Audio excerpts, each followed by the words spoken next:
Numunsi wacu numunsi mushasha Yesu yatwongeye. Kuba ndiho sigihamana.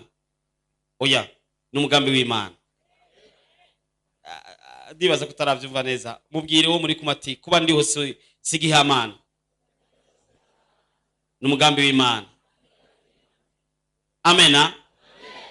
Ntihabuze abakurusha ubwiza batakiriho. Ntihabuze abakurusha amafaranga batakiriho.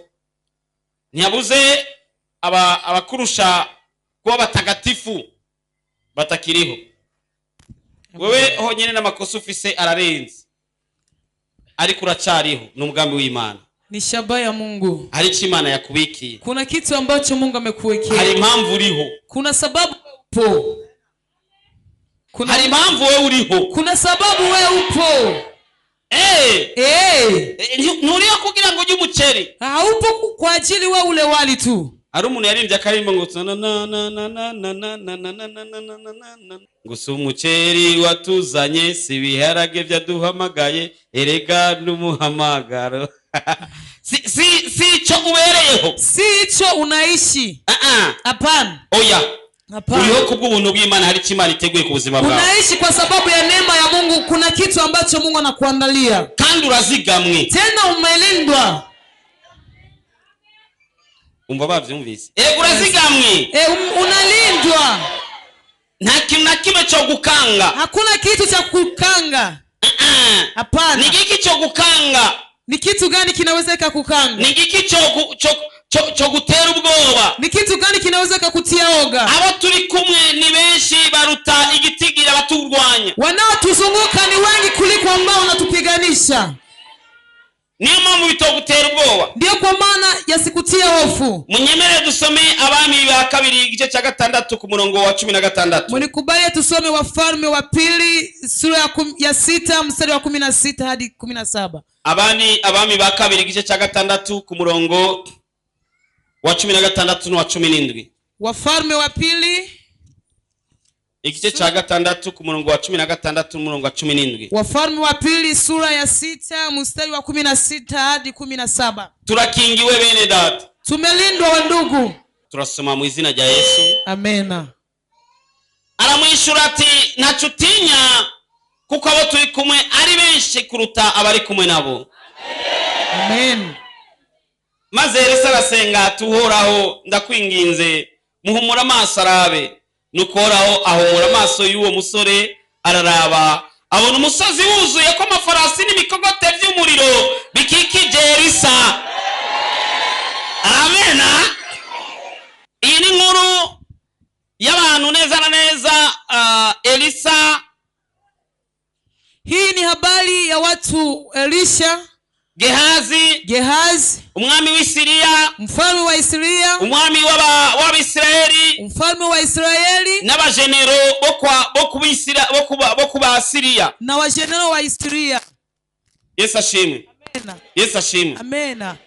Abisirayeli Waisraeli babayeho ubuzima bwo kugwana urugamba. Waliishi maisha ya kupambana vita. Igihe cyose Abasiriya bama babatera. Siku zote Waisraeli walikuwa wakiwashambulia. Abo Basiriya ni gihugu cita Syria n'ubu kiracyariyo Syria kiracyariyo n'ubu. Ni nchi inaitwa Syria paka hadi leo ipo. Yesu ashimwe. Amen. N'umurazi ko harimo intambara. Mnajua kwamba paka hivi kuna vita. Syria bama bateye Abisirayeli. Syria walikuwa wakishambulia wana wa Israeli. Igihe cyose bama bateye bakabica akamerera nabi. Kila mara wakiwashambulia kuna waua wanafanyizia vibaya. Haragerigerero bapanga imipango yo kwamba batega imitego umwami wa Isirayeli. Ikafika wakati wakapanga mitego ya kuwa wanamkamata mfalme wa Israeli. Upanze kuja gutega umutego mu gihugu cy'Ubwisirayeli. Jinsi wakuwa kipanga kuenda kushambulia Israeli.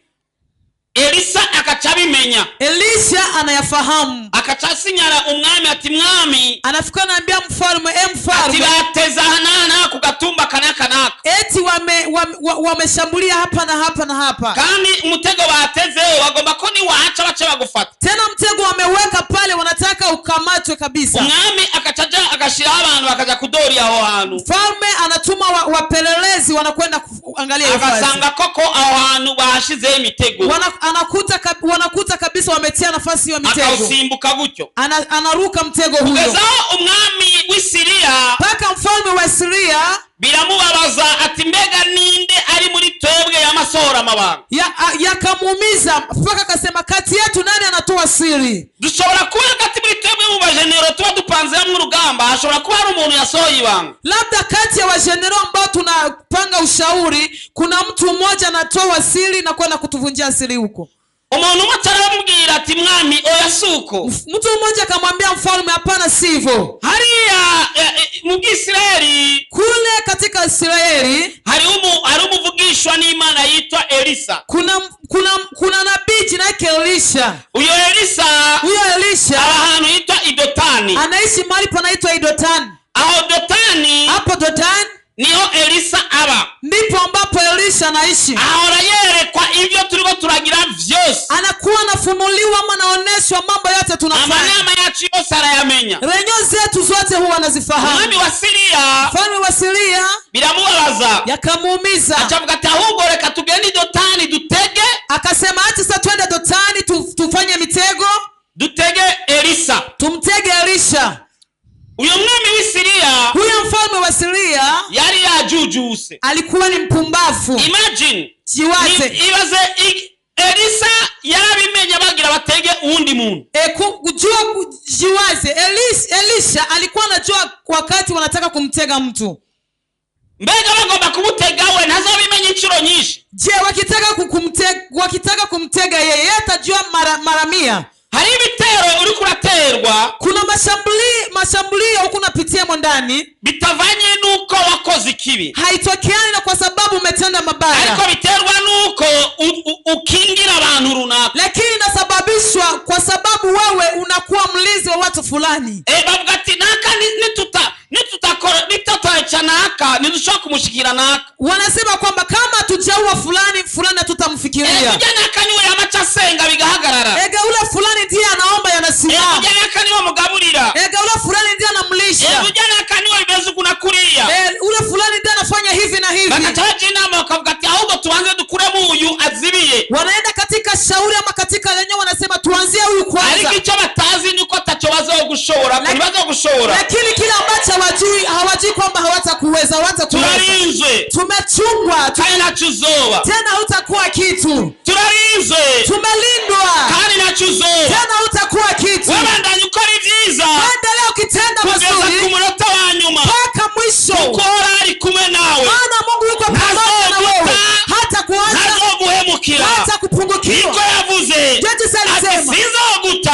Sitakuacha. Sizoguhemukira. Sitakupungukiwa. Kandi uko nabanye na Mose. Jinsi nilikuwa pamoja na Musa. Jinsi naweza kuwa pamoja na wewe. Umunsi umwe umusore Gehazi avyutse mu gatondo ka kare. Siku moja kijana Gehazi akaamka asubuhi mapema. Niwe yari umusuku wa Elisa. Ndiye alikuwa mtumishi wa Elisha. Muraziko abavugishwa bama bafise abantu bamenyereza ivy'imwemwe bakanababera abasuku. Mnajua kama watumishi wa Mungu wa nabii walikuwa na watu ambao walikuwa wanafundisha kutabiri, pia ndio walikuwa watumishi wao. Elia yari afise Elisa. Elia alikuwa na Elisha. Elisa nawe yari afise Gehazi. Elisha naye alikuwa na Gehazi. Wewe ufise nde? Sasa wewe una nani? Hari n'umuntu uri kuramenyereza. Kuna hata umoja unazoweza. Hari n'umuntu uri kuramenyereza. Kuna hata umoja huko unazoweza. Kutanyishe mbariza wase muri kumenyereza nde? Niulizie mwenzako hapo, unazoweza nani? Yesu ashimwe. Amen. Elisha yijamiye mu gatondo. Alipolala asubuhi. Gehazi aravyutse mu gatondo. Gehazi kaamka asubuhi. Na manivugira nikumba yaragiye kupepea imbabura ateke icyayi. Napenda kujisemea labda alikuwa anaamka kukonga mbabula apige chai. Kumbe yaragiye kugira umurete. Labda amekuwa anaenda kupiga mlete. Kubera kito bari umushusho. Kwa nini siwa mshusho? Na ubizi. Hakuna mwanafahamu. Avyutse gusa mu gatondo agiye kuraba. Alipoamka tu asubuhi anakwenda kutazama. Baba. Akaona Dotani mahali wanaishi. Asanga imisozi yose. akakuta milima ambayo inawazunguka yote ikikujwe n'abasirikare bo mu kindi gihugu, imezungukwa na majeshi wa ingine nchi bambaye teni zo muri Syria, wakivaa teni za Syria. Aravyuku alipotizama hivi abona bafise amafarasi, akaona wana mafarasi, abona bafise ibiduga vy'ingwano bita imikogoti, akaona yuko na mu Kiswahili bavyita ngo ni miduga nyene, akaona wako na vigali vya vita. Yes. Maze Gehazi, afu Gehazi umutima uramuvamo ati, nafsi kamtoka mondana, akasema basi tunakwisha. Akakimbia ndani ya chumba, akakuye Elisa ati karaba, akaenda kumwambia Elisha kabisa tunakwisha. Nao shauka cha muidirisha nuronga huti, hata upite dirishani hakuna kutakwepea. uko barazengutse igisagara cyose, maana wamezunguka mji wote, kandi nta musirikare w'iki gihugu arimwo, tena hakuna jeshi katika nchi hii aliyepo. bose nabo muri cyo kindi gihugu kituranye kandi kitugwanya, wote ni katika nchi ambayo inatushambulia. Elisa aratwenga, Elisha kacheka. Haleluya. Amen. Wazo mnaje kubwira ati karabaye, unajua mtu anakuambia basi yamekwisha. Ikete ryo kwirukana mu kazi ngiri, barua ya kufukuzwa kazi hili hapa. Ukachotwenga, unafikiri unacheka, achahangaika, karabaye anasema basi invitation zari zasohotse, none wa muhungu yandike message akubwira ko biheze, invitation zimeshatoka, lakini yule kijana anasema basi yanakwisha. Urumva karabaye maana yake yanakwisha hapo hapo. Ninzu ati soka, mwenye nyumba anakuambia toa vitu vyako, karabaye basi mnakwisha. Parcelle baraitwaye, parcelle yako wanakuzuruma, karabaye basi vinaisha. imodoka yawe yagize accident, gari yako imefanya accident, karabaye yamekwisha. Byaraye kuna kuriye, ilikuwa hivi na hivi. Elisa aratwenga, Elisha kacheka, acambira ijambo ryanditse kuri 16, akamwambia neno ambalo linaandikwa katika mstari wa 16. Reka swenda risome, twarisomye ntiwari bwaritahure. Aramwishura ati ntacutinya. Elisa amubwira ati ntacutinya. Gehazi ati Gehazi akashituka, ntawuzi ibyo yishe, wowe uragutinya abasirikari ibihumbi n'ibihumbagiza bidusungurutse turi babiri, wewe utakosa kusikia oga kuona maaskari maelfu na maelfu wametuzunguka, tuko watu wawili, nani kipanga dufise, hakuna hata mpanga tunaje n'ibigwanisho n'ibiduga by'ingwano, walikuja na masilaha pia na magari za silaha. acha mubwira ngo ntacutinya. Turachari kuri 17 kuri 16, aramishati ntacutinya kuko abo turi kumwe ari benshi kuruta bari kumwe nabo. Amen. Nawe ndakubwiye nti ntacutinya, nawe nakwambia usiogope, kuko abo turi kumwe, maana walio nibo benshi kuruta bari kumwe nabo, kuliko wale ambao wako pamoja nao. Abatugwanira, wanaotupigania sisi ni benshi kuruta abatugwanira, ni wengi kuliko wale ambao wanatupiganisha.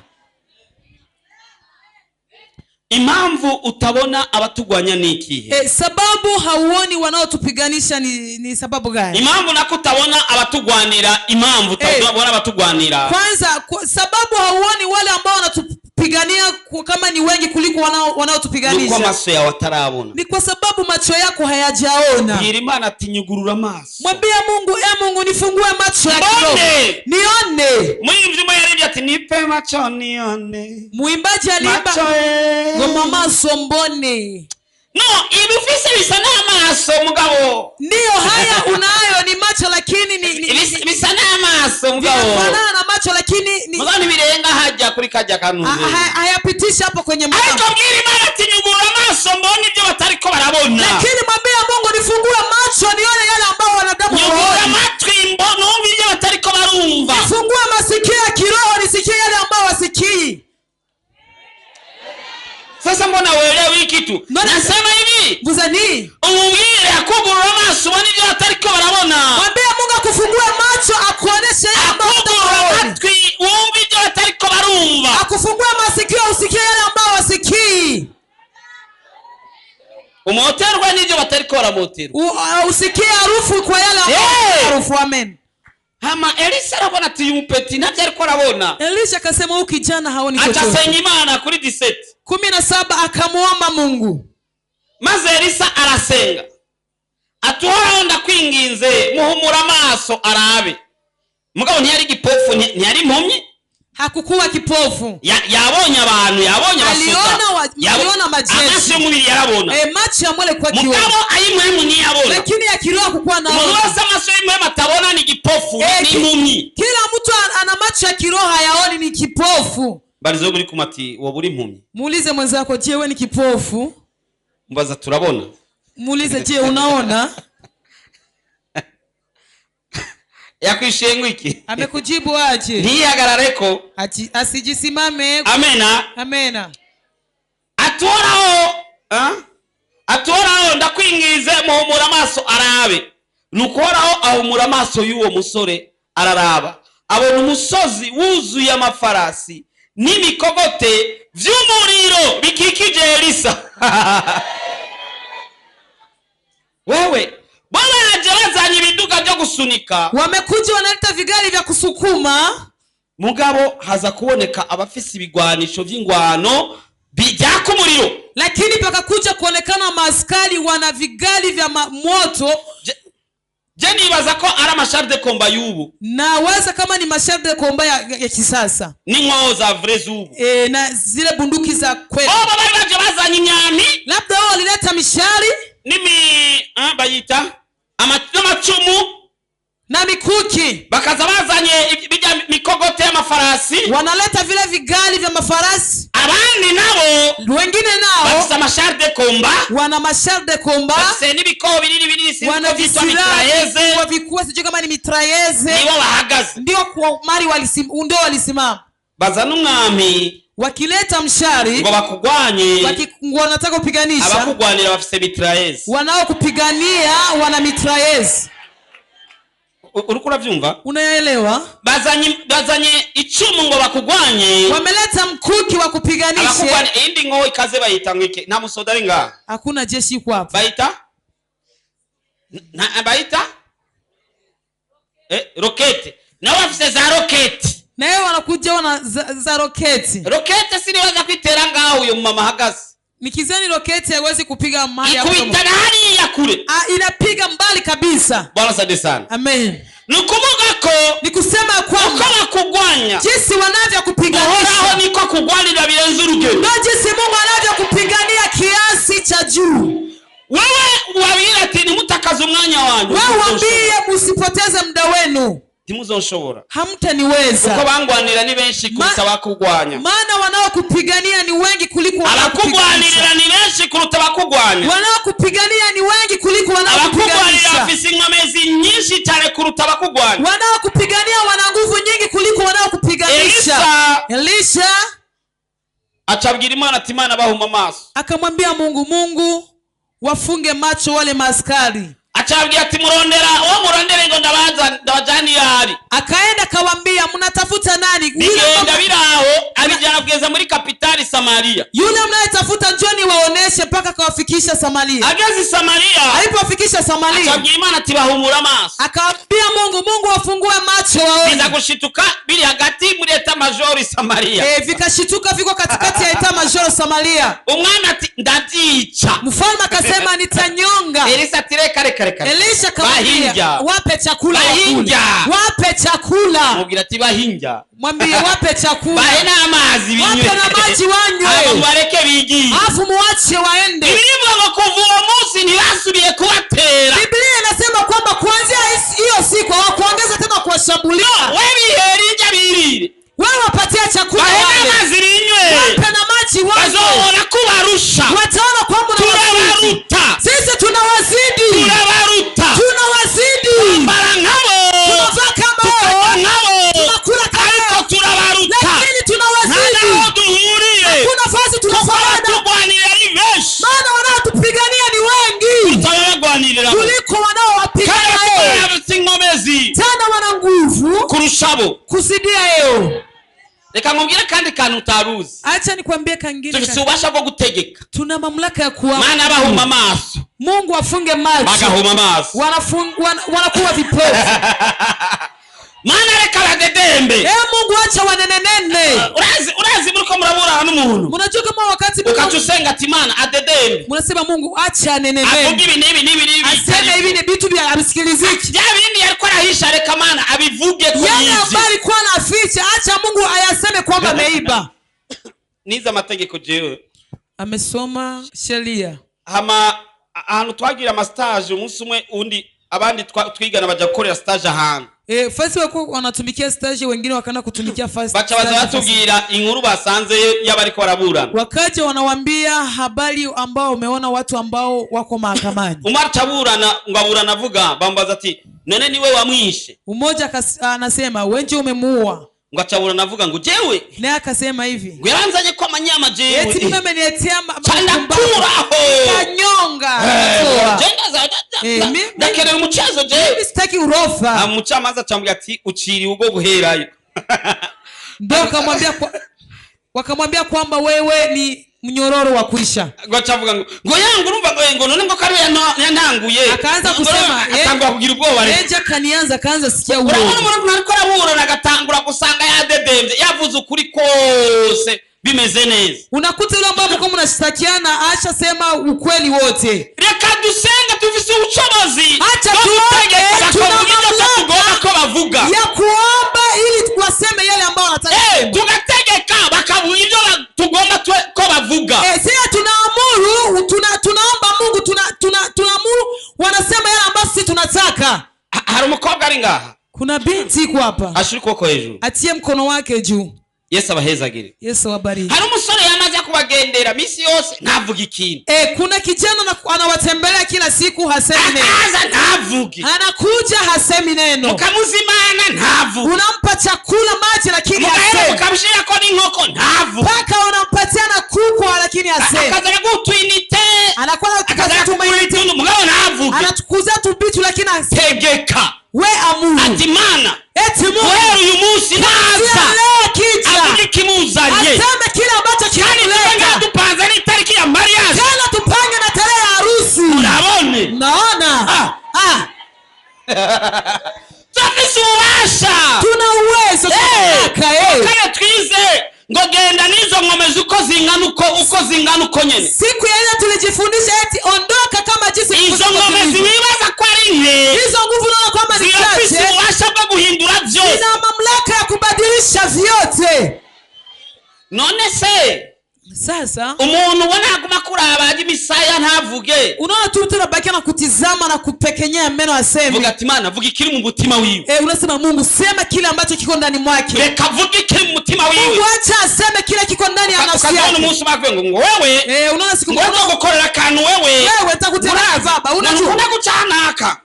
Unapenda kupitia hapa. Ngo umunsi mwanzo utega abantu batanu. Siku ndanda watu watanu wakamate. Akadedemba. Ananena tu. Na ukavuga ati sawa wahejeje. Sawa umemaliza. Très bien. Asante. Urambwiye umesize ndahace. Ili nisipite. Wewe wibubwira. Wewe utamwambia. Kwa wewe wamukshokoroje. Maana waje umemwanza. Amen. Yesu ashimwe. Amena. Yesu ashimwe. Amena. Tufise ububasha. Tuna mamlaka. Nutubona uku. Usituone hivi. Twambara udushati twera. Tunavaa mabluze bwa hivi. Twambaye udushati wambaye gashati kaguti. Umevaa bluze yafanana naye. Numva uku mbona uku. Wewe usinikamata jinsi unavyoniona hivi. Ubasha bwo gutegeka indege ntiziguruke cyangwa ziguruke. Nina mamlaka kuamuru avion zipaye ama zisipaye. Ubasha kugira imvura igwe cyangwa ireke. Nina mamlaka kuambia mvua isimame ama inyeshe. None Elia ni yari umuntu mwatwe. Sasa Elia alikuwa kama mtu kama yategetse imvura irareka kugwa imyaka 3 n'igice. Aliamuru mvua ikasimama miaka 3.5.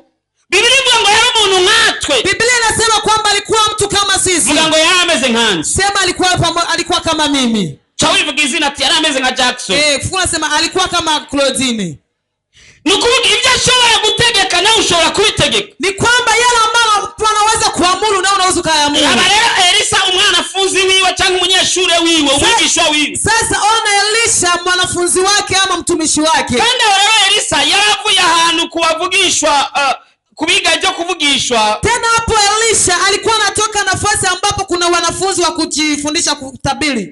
Bari bagiye guca ibiti kugira ngo bakora ahantu bigira. Walikuwa wameenda kukata miti ili watengeneze nafasi ya kusomea. Umwe azazanye inuzenya ishoka yatiye. Umoja akaleta shoka ameazima akaleta shoka kwa azima.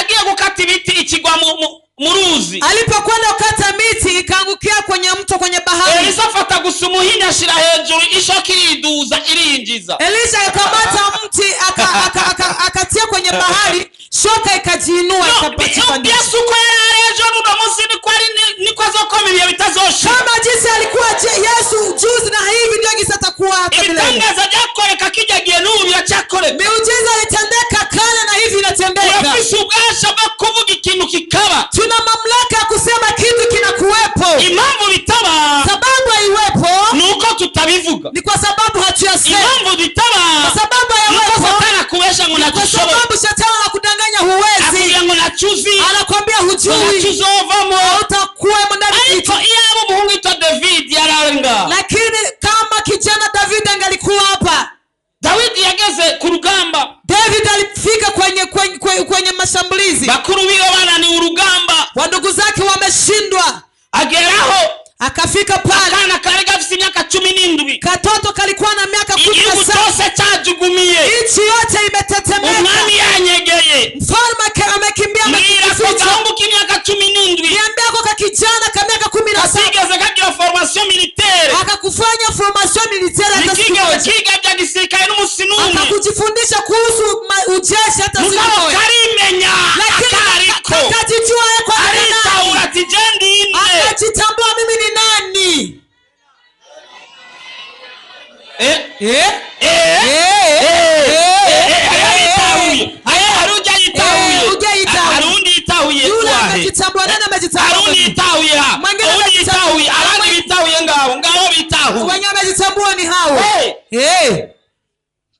Nibigutera ubwoba ngo niko byatekeje abantu bose bahambaye bakomeye. Yasikutia oga ni kwa sababu hata wakuu wamesikia ubwoba. David karaza. David kakasika ndogo naho zingene kagenda. Hakuna mwanajogi sikalitembea. Karabaza ati bavuze ngo uzomwica bazomuhiki. Kakauliza walisema mfalme alisema atakayemuua Goliati atapewa nini? Bagra Fred ationa haka.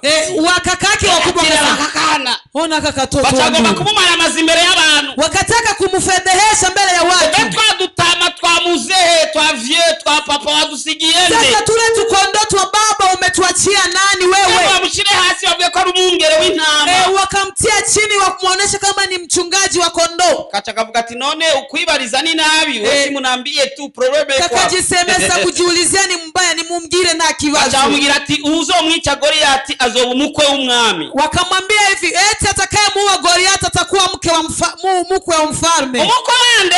Mkwe wa mfalme. Umwami wa mfalme. Atirindi. Akasema subiri. Bwana saide sana. Amen. Kumenya uriwe ni kikurimo ingene kingana. Kujua wewe ni nani na kile kilicho ndani mwako kinapata aje. Kandi yo kurira. Hakuna sababu ya kulia.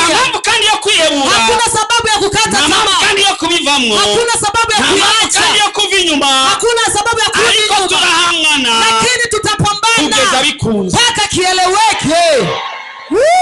Numbie ni turahangana kugeza bikunze. Tutapambana mpaka kieleweke. Kaza kumenya ko shigikiwe. Maana najua kwamba nalindwa na chungwa. Umurundi yaciye umugani ngo ushigikiwe n'ingwe ngo aravuma.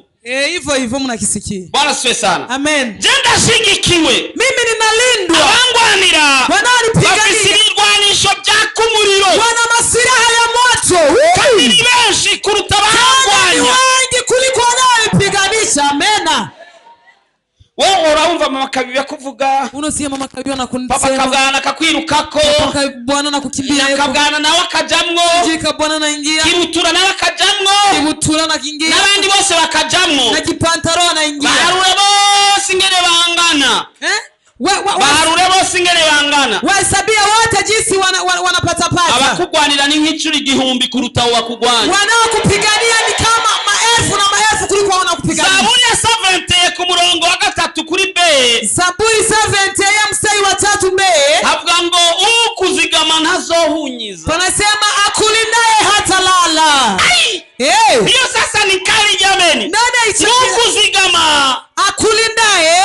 Guhunyiza mu Kirundi ho biraryoshe. Guhunyiza murazi cyari cyo.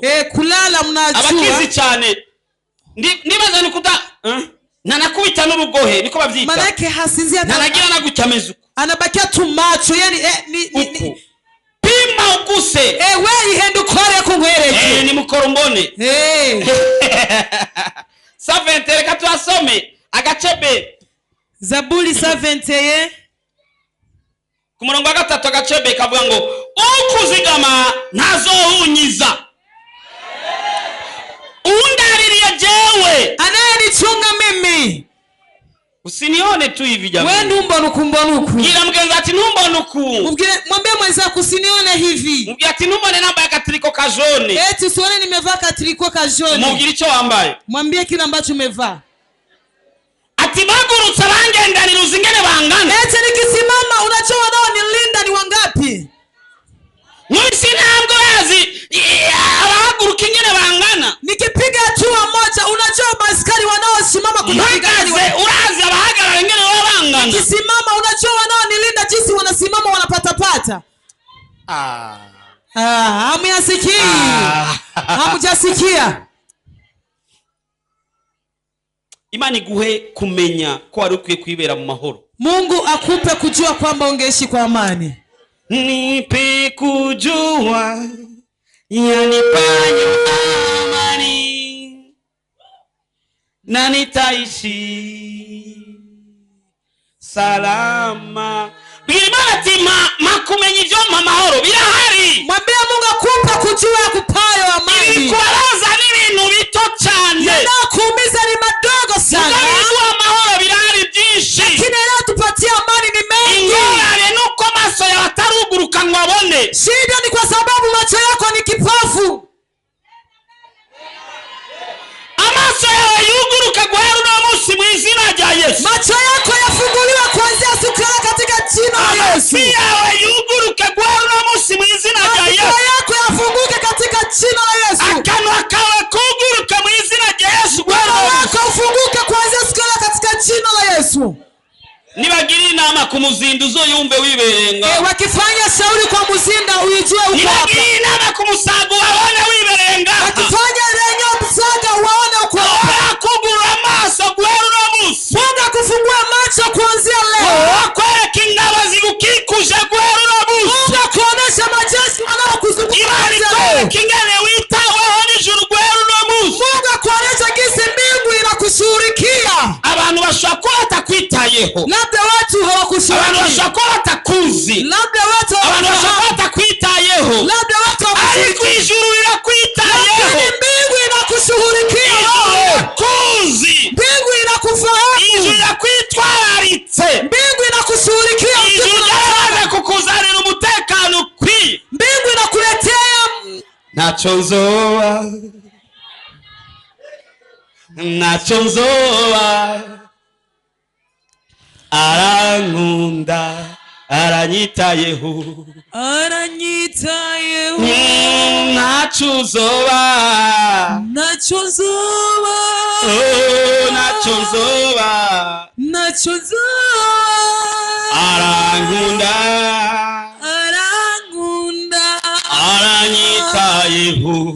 Aranyitayeho. Reka mubwire yego Romus. Acha nikwambie kuanzia siku ya leo. Ngira kwature kwisha. Nataka nikukiri yako neno. Ngira ndakuvugishwe ko. Nataka nikutabilie. Ndakuvugishwe ko. Nataka nikutabilie. Cyose bazogira inama yo kukugwanya uzoyimenya. Siku zote watafanya shauri ya kukupiganisha utafahamu. Igihe cyose bazogira inama yo kuguhagurukira uzobimenya. Wakati wote watafanya yeye kusimamia utafahamu. Inama zose ndi bazogira contre wewe uzobimenya. Yenye zote watafanya contre na wewe. Kamugiri ikindi cha pili. Acha nikwambia cha pili. Ibihe byose bazokugwanya uzobibona.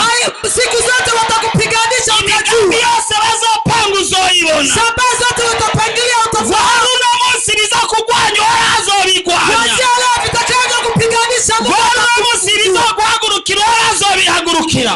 Vitakaje kusimamia Mungu atakusimamia. Mu izina rya Yesu. Tunasema katika jina la Yesu Kristo wa Nazareti. Amen. Amen. Dukomere Imana amaso. Tumpigie Mungu makofi mingi.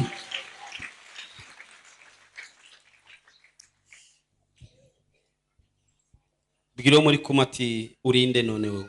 Mwambie mwenzako wewe ni nani sasa? Chembona uteye ubwoba? Naona unatisha. aho ugiye kumenya ibintu byose, wa mahali ambapo nakwenda kujua mambo yote. Mbwa wicaye umuntu hatari ko arabikubwira muva impande wose. Kama unaketi na mtu haiko anakuambia mtoke pembeni. Muva impande wose. Mtoke pembeni usiye. Muva impande siwe. Huyo siye, mtoke pembeni. Tangura kumubwira ati je umbona uko. Mwambie wewe unione hivi. Ntumbone meze uko. Usinione na niko hivi. Ijuru liranze. Mbingu inanifahamu. Woo! Amen. Hey! Hey! Hey! Hey! Hey! Hey! Tunarazwi n'uhoraho. Sisi tunajulikana na Baba. Arabiyemera kubera bazinanye na nyumba 10. Kuna watu wanajiona kwamba sababu wanajuana na nyumba 10. Nacho. Hamna shida. Tuzinishu. Lakini kwa sababu tunajulikana na mbingu. Msita egatonya wa malaika wazabiruka ati. Kidogo wa malaika wanakuja wanakimbia. Wewe. Ninde yonganga? Nani anaweza kanikanga mimi? Ninde yonera ubwoba? Nani anaweza kunitisha? Ninde yogukanga? Nani anaweza kukanga? Ninde yogutera ubwoba? Nani anaweza kutia? Ijuru lirahari kugira ngo likugwanire. Mbingu ipo ili kupigania wewe. Ndakubwije ukuri. Nakwambia ni kweli. Ntuzopfa igihe cyawe kitaragera. Hutakufa siku zako hazijaenea. Nachuzaba. Hutakuwa kitu. Bapangure bagire wafanye kumwe nawe yuko pamoja na wewe. Niwavuga niwakora ndiye anayasema ndiye anayafungua. Ndakubwira ikintu. Acha nikwambie kitu. Chemeza. Nifike na maliza. Uburebure bw'ingorane yawe. Urefu wa shida zako ungana n'uburemerezi bw'inyishu yawe. Uko sawa sawa na jibu lako na unene wa jibu lako. Rasa iboka. Uburebure bw'ingorane yawe. Urefu wa shida yako nacho bitwaye imisi wamaze muri ico kibazo. Haijalishi siku uburebure bw'ingorane yawe. Urefu wa shida zako ungana n'uburemerezi bw'inyishu yawe. Uko sawa sawa na uzito wa jibu lako wewe. Bazotangara bakubazaho aho rusenga. Watashangaa wakuulize mahali ulikuwa ukiombea. Witwengera wiryohewe. Ukijichekea unafurahi mu nyishu yawe. Ukiji katika jibu lako. Utamba. Unacheza twenga. Unacheza na senzi yumva. Unasema nimeomba Mungu akusikie. Senzi yumva. Nimeomba yakusikie. Gutahura ndiwe. Nimeshajua mimi ni nani. Amaso yanje yugurutse. Macho yangu yamefunguka. Amatwi yanje yumvise. Hata masikio yangu yamesikia. Akana kanje karazi kuvuga. Na mdomo wangu najua kunena.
Shobora